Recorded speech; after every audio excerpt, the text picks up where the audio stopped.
So, ayan. Hi guys! Welcome back to my vlog. So it's been a while since I updated this vlog kasi ang dami nangyari. And since I am in our summer break now at hindi ako umuwi ng Pinas, so I have this free time to do this vlog. And credits to Carpe Diem 2022 because he asked so many questions regarding doon sa last vlog ko. And I'm very thankful for that kasi meron tayong content for today. I am going to answer these questions here, and medyo mahaba siya kasi ang daming tanong, and I'm very much willing to answer that to help sir understand better the work environment and work experiences that I have here in Thailand. So without further ado, let's start.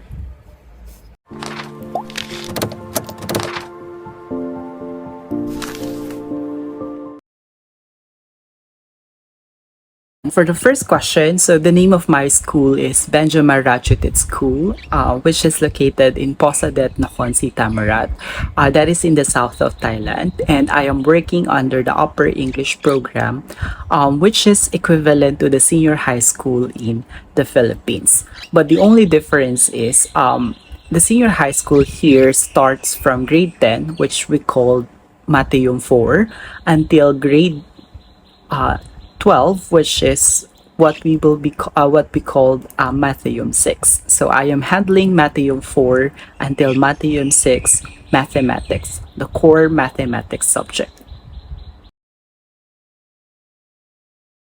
Ayan, so question number 2. So ito medyo mahaba yung question. So the question number 2 goes like this.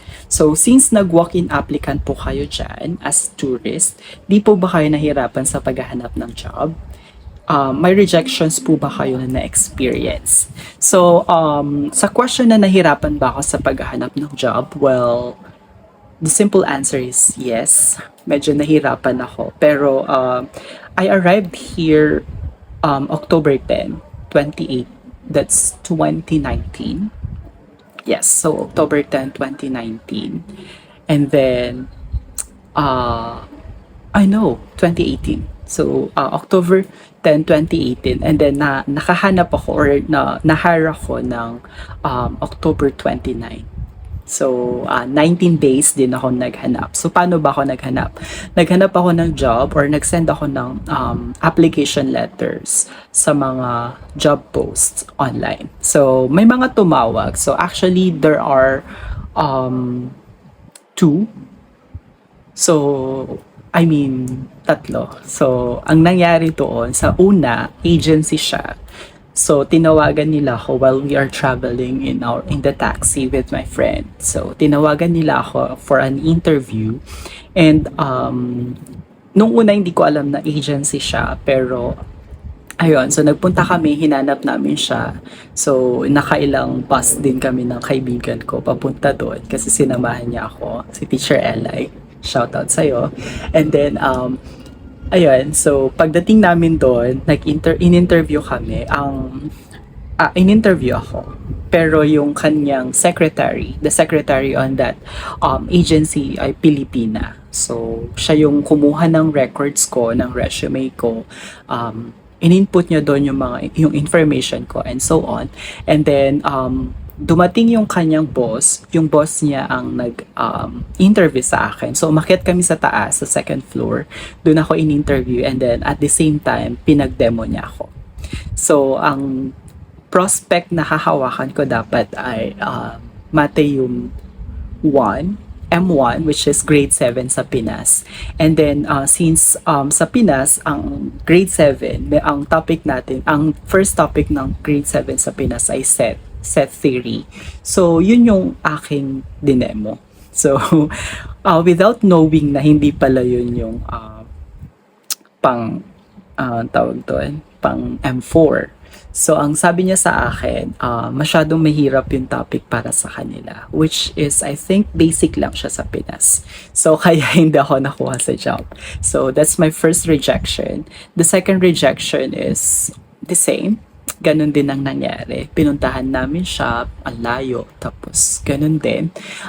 Well, for the third time yung previous school ko, which is the Bangbo Vitayakum School, which located in Samut Prakan, that is the outskirt of Bangkok.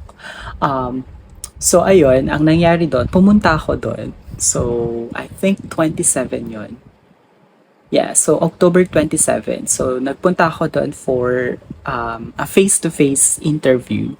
So yung nag-interview sa akin doon ay yung head ng English program and then isang Pinoy. So siya yung kanang kamay noong head. So sila yung nag-interview sa akin and nakita nila yung credentials ko at the same time the way how I handled the interview, and then after that they said okay, we will call you back. So akala ko wala nang mangyayari, so I'm very frustrated back then because paubos na din yung pera ko na nadala and then wala pa ako nahanap na work. So ang nangyari doon, so after 2 days tinawagan nila ako and then sinabihan ako na if ever or if pwede na ba ako mag-start ng 29. And ang sabi ko sa kanila, hindi, so hindi ko kayang pumunta doon agad-agad kasi nga 1 hour away yung place ko doon sa school, and sabi ko wala pa akong apartment and everything. So pumayag sila na November na ako mag-start, and ayun na.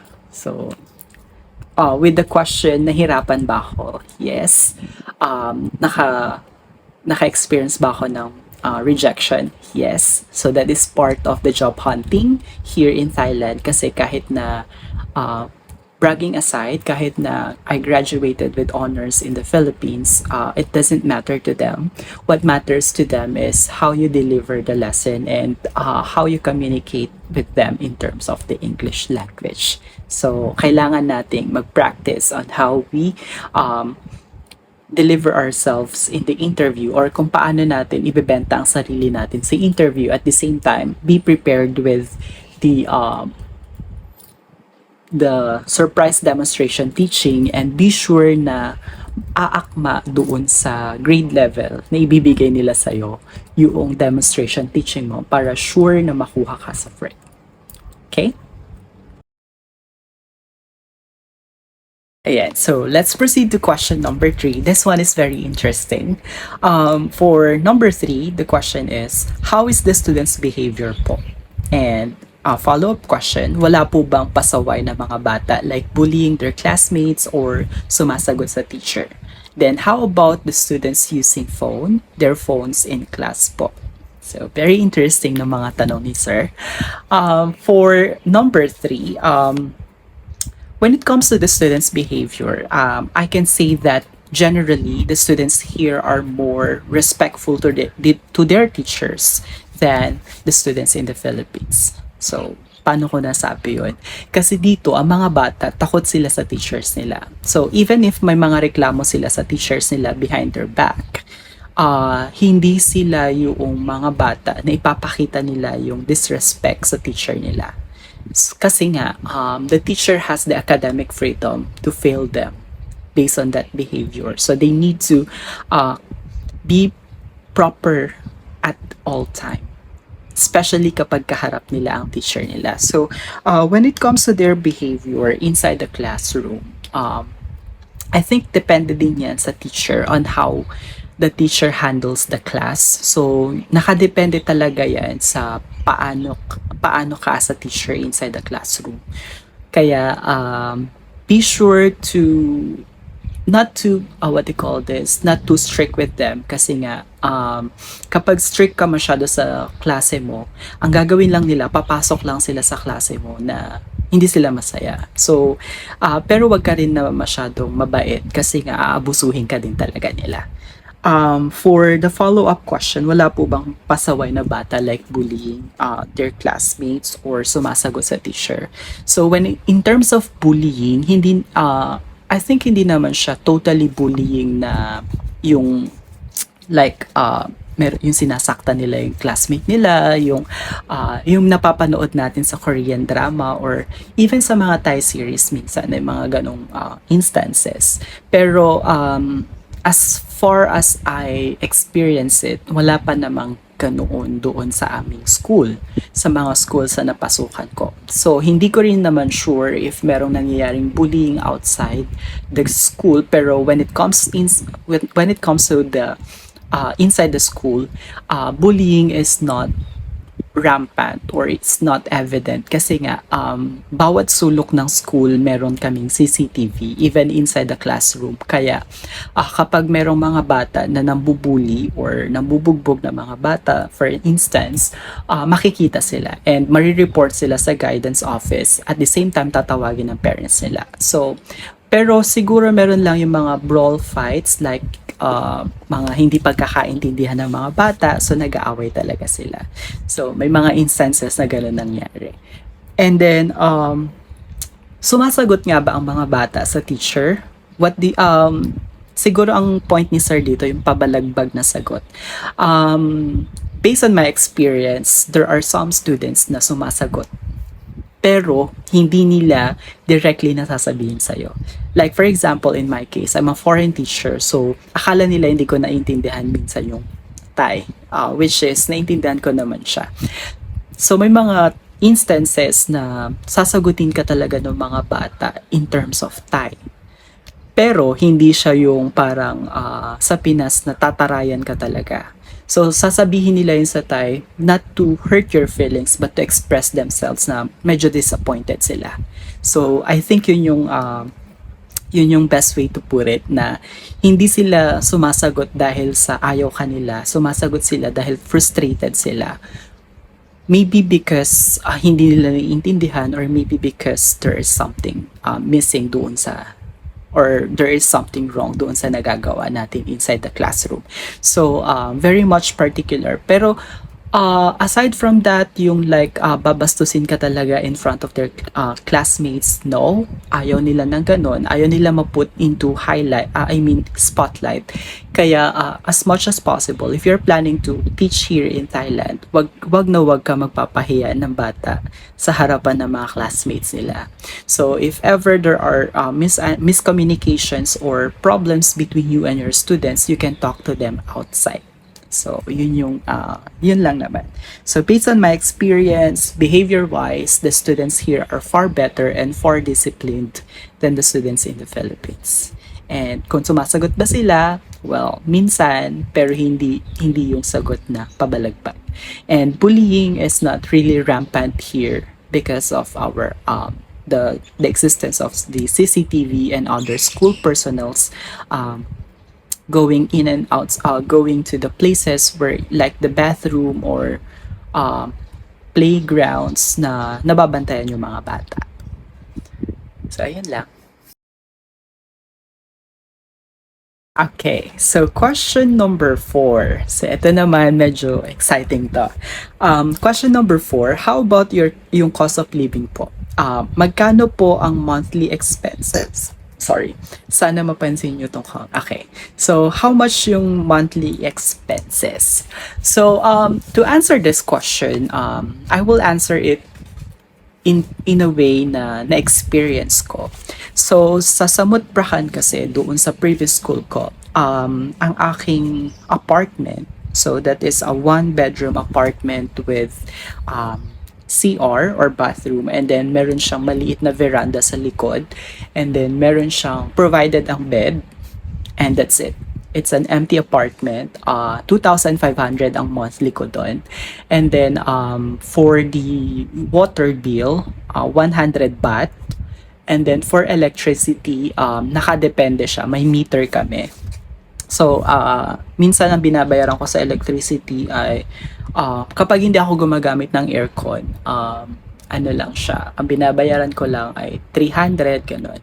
Pero kapag gumamit ako ng aircon, maabot siya ng 900 baht. So, ang living expenses ko when it comes to my accommodation in Bangbo, in Samut Prakan back then, ay umaabot siya ng more or less 4,000 baht per month. So, when it comes to the food naman, dati, bumibili lang ako. Sa school kasi, meron kaming 20 baht na pagkain. So, ang meal namin sa school dati ay 20 baht lang. So, meron na yung dalawang ulam, tas kanin. So, doon ako nagla-lunch. Breakfast and lunch doon ako. And then, nagti-take out ako na lang ng pang dinner ko. So, parang 60 baht ako per day. Then, times 5, that is 300. Is it? Yeah, 300 baht per week. So times 4 weeks, so 1,200. So 1,200 plus, so more or less ang monthly expenses ko ay nasa 6,000 baht. Pero there are instances din na nag-over budget ako. So sabihin natin na lang na nasa 7,000 siya, including na yung pag-party namin ng dun sa office, pag umiinom kami ng beer and so on. Now, dito naman sa Nakhon si Tamarat, meron akong roommate doon sa bahay ko ngayon, sa bahay ngayon. So we are paying 5,000 baht, dalawa kami. So, 2,500 kami dun sa bahay. And then, 500 for the internet. So, 250 kami dun. And for the water bill, medyo hindi kami gaanong nakakagasta sa malaking tubig. Kasi nga, ang nangyayari doon, binabayaran namin yung metered na tubig. So, kung ano yung binabayaran ng mga normal Thai per meter, yun din ang binabayaran namin. So, per month, ang binabayaran lang namin ay nasa 36 to 50 baht per month. And then, for the electricity, ang electricity namin ay dalawa kami. So, meron kaming dalawang refrigerator. Wala kaming aircon, pero may refrigerator kami and may mga what do you call this? May mga gadgets kaming dalawa. So, ang binabayaran naman namin sa electricity ay minsan nasa 500, minsan nasa 400. So, yun yung yun yung mga expenses ko ngayon. So, let's say so for the living expenses or for the apartment and everything, binabayaran ko, let's say, okay, let's just calculate it. Okay, more or less nasa 3,000 baht siya. Okay, ang mura, di ba? And then, yung pagkain naman dito, so since sa school namin, medyo tumaas na din ang food kasi nga dahil that is the effect of the pandemic. So naging 25, from 25 baht naging 30 baht na siya per meal. Pero ako kasi hindi ako kumakain ng breakfast at the same and sometimes hindi na rin ako nagdi-dinner kasi yung lunch namin ay yung serving kasi nila dito ng pagkain ay napakarami. So, pagkakain kami doon sa labas ng school, meron kaming 60 baht yung pagkain. So, pwede ka magpaluto doon ng pagkain na gusto mo kasi hindi ako kumakain ng maanghang. And yung serving nila ay parang pang 2 or 3 tao na. So, kaya busog ako kapag So, 60. So, sabihin natin for everyday, ang expenses ko for food is 100 baht. So 100 baht, so 500 baht per week. Then times 4 weeks, so 2,000 baht. So more or less nasa 5,000 lang yung aking living expenses dito sa Nakhon si Tamarat. Pero pag pumunta ka ng Bangkok, ang living expenses doon ay mas mahal kasi ang apartment doon, ang pinakamura doon ay 5,000, and that is an empty apartment. So, kung gusto mo naman ng condominium, makakahanap ka naman ng condominium na 6,000 baht, 6,000 to 10,000 baht, pero depende yan sa budget mo. So, if you wanted to work in Bangkok, iba din yung kanyang living expenses. Pero, if I were you, mas gugustuhin ko mag-work sa province kasi ang living expenses sa province ay hindi ganon ka-expensive rather than living in Bangkok. So, yun lang. Ayan. So, for the question number 5, this is actually pahabol ni Sir doon sa kanya mga question. Ang tanong niya dito ay classroom management tips. Okay. So, for the classroom management tips, Ano bang pwede ko ibigay? Kasi when it comes to classroom management, kanya-kanya tayo dyan ng strategy. There is no best strategy in classroom management. So bear in mind that. So you as a teacher, siguro ang maibibigay ko lang sa yung tip ay you need to know your students. So, and you need to build a rapport or relationship, a good relationship with your students. Kasi when you build that relationship with them, it's very easy for them it's very easy for you to impose your rules afterwards. So for example, in my advisory class, so we started a little bit not that too comfortable with each other, but as time goes by, so nakuha ko yung vibe ng klase nila, and then ayun, nakuha ko yung dynamics ng class. So mas madali sa akin mag-impose ng mga ipapagawa sa kanila. So like for example, nung nagpagawa ako ng math project sa kanila, so hindi nila, at first medyo hesitant sila na gawin, pero nung presentation na ng math project nila, technically that is as like a technical paper or a small research paper about their games related to probability, and they come up with a very good result. Kasi nga, na-build namin yung trust and relationship sa isa't isa. So, that is the number one classroom management tip that I can share with you. Next one is don't be too strict with them, but don't be too lenient with them. So you need to find the balance between the relationship of you being you as a teacher and being you as a friend of your student. So kailangan nasa balance ka pa rin na may mga times din kasi na kung feeling mo na aabuso ka na as a teacher, that's the time na you need to make them realize, okay, that this is too much. So we need to do this like this, and that's it. Kasi ang mga bata dito, sometimes they will be asking you to, like for example, magkaroon kayo ng free time, pero you as a teacher, you have the right to impose that, okay, we cannot do free time anymore kasi nga naghahabol tayo ng klase, and so forth and so on and so forth. So ganun. So don't be too strict, but don't be too lenient with them. Okay, number 3 siguro, ano ba? So be sensitive. So yun lang.